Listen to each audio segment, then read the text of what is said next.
Psychic vampires. What are we talking about when we say psychic vampires? One of the main statements of Satanism is responsibility to the responsible. We don't have time for ingrates of the unworthy. Psychic vampires.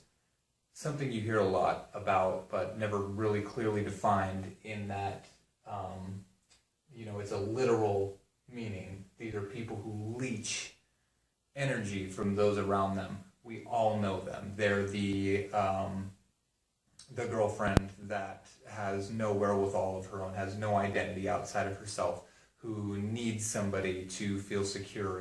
It's that friend that gets righteously indignant and looks at you and points his finger in your chest and says, you tell me why I shouldn't be upset. They put their anger, their emotions on you and make you somehow responsible, like somehow you're this grand fucking babysitter that has to help talk them down from a ledge.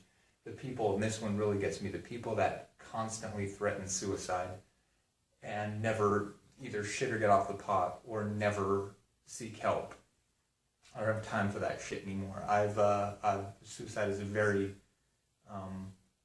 close topic to me. It's something I've encountered far too many times in my life. I've done the whole, stay up on the phone, talking somebody out of it. I've, done everything I can, bending over backwards, helping, anything possible. And at the end of the day, I've come to realize if someone is going to kill themselves, they're going to do it. If they're not seeking help, they're on their way out the door. That's all there is to it anymore. You ask me for help, you tell me you're suicidal, I'm sending you to the fucking doctor. That's all there is to it anymore. But enough about me, enough about my feelings about it. We all know that type of person. We all have somebody in our life who is a psychic vampire. Let me present to you the example of the cuckoo bird. The cuckoo bird is a genius in that the female cuckoo bird will lay her egg in the nest of other birds, finches or what have you. And the mother bird then at this point raises it as her own. Now the cuckoo bird gets very big, and upon hatching, it will grow rapidly. It will push the other birds out of the nest. Squawking and flapping, they fall to the ground and starve to death, while this big fat cuckoo bird squawks constantly at the mama bird, insisting that it gets fed, and she will, thinking that this bird is her own, thinking that she has some responsibility to this creature that looks vaguely like her, that she has to feed it. And as a result, her species doesn't propagate, the cuckoo bird continues on and doesn't have to do shit for it. Look for these cuckoo birds in your life. People who have come into your nest, who are pushing out things, people who come to your house, complain about your pets, your children, people who speak in passive aggressions. Oh, I don't know what I would do if this didn't happen. Wink, wink. In essence saying, if you don't do this for me, I'm just going to be miserable for the rest of the day. These people can be so close to you, you'll have some sort of sentimental attachment. You'll feel like you can't cut them off. You can't help these people. There's nothing you can do, unfortunately. If you are being leeched on by a psychic vampire, the only thing you can do is get away. Cut them out of your life.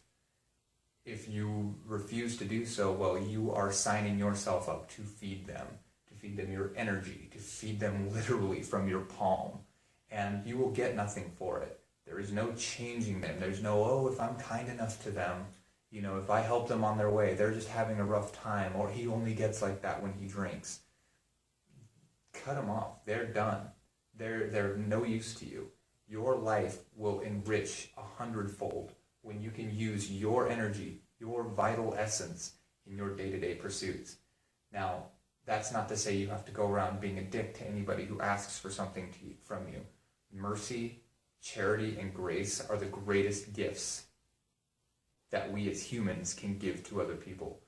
Outside of, an organ transplant, there is nothing you can give to somebody besides mercy that will be taken greater. Charity is, when it's given to someone grateful, will grow like a seed in the ground. You will help somebody up, not help them out. You give them a hand up, not a hand out. It's a very big difference, and it's something extremely important to learn. And as you go through life, look around. Are there people in your life that when you hang out with them, when you're done, you're exhausted? Do you find yourself making excuses not to see these people? Do you find yourself avoiding phone calls from them?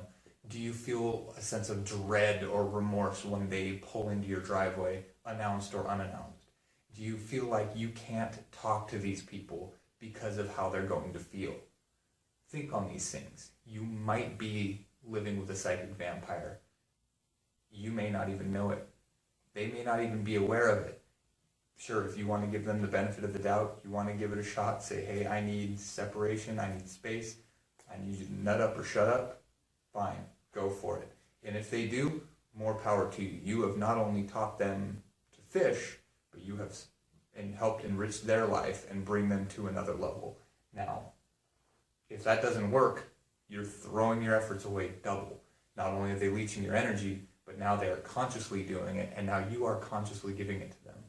If at that point you can no longer separate, well, you're in for it and you've asked for it, so good luck. That about covers psychic vampires. I hope you learned something. I hope you're looking at things around you a little more closely. If you have any other questions, please reach out to me. Hail Satan.